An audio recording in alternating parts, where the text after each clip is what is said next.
여러분 안녕하세요. 오늘 우리는 최근 외신과 경제 전문가들 사이에서 불거지고 있는 아주 기이하고도 씁쓸한 소식 하나를 이야기해 보려고 합니다.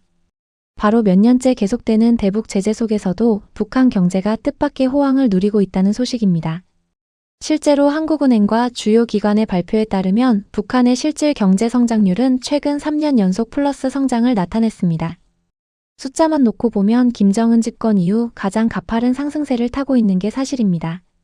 밤하늘을 찍은 인공위성 사진을 보면 평양의 야간 조도가 확연히 밝아졌고 거리에는 중국산 전기차와 택시 호출 앱까지 등장했다고 합니다.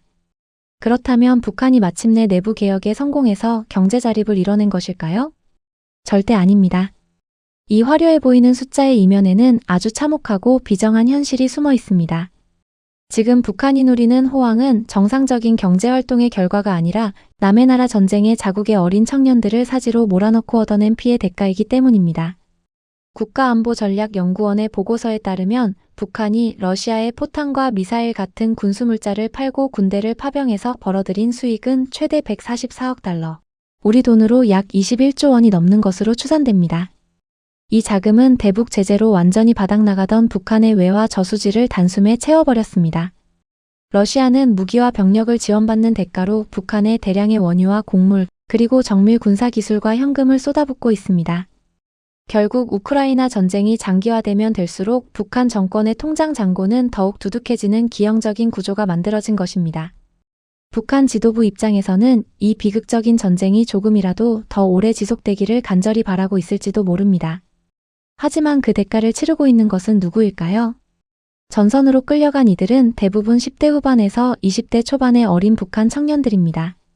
자신이 왜 남의 나라 땅에 가서 싸워야 하는지도 모른 채 낯선 전장에 투입되어 이미 수천 명의 사상자가 발생한 것으로 파악되고 있습니다.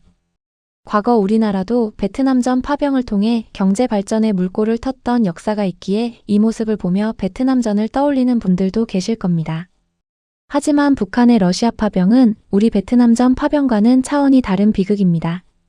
베트남전 당시 한국이 번 외화는 경부고속도로를 뚫고 공장을 지으며 국가 전체의 산업체질을 바꾸고 국민의 삶을 바꾸는 밑거름이 되었습니다.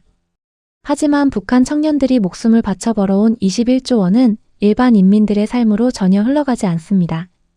그 엄청난 돈은 오직 김정은 일가의 체제 유지비와 평양 특권층을 위한 대형 주택 건설, 그리고 핵과 미사일 고도화에만 집중적으로 탕진되고 있습니다.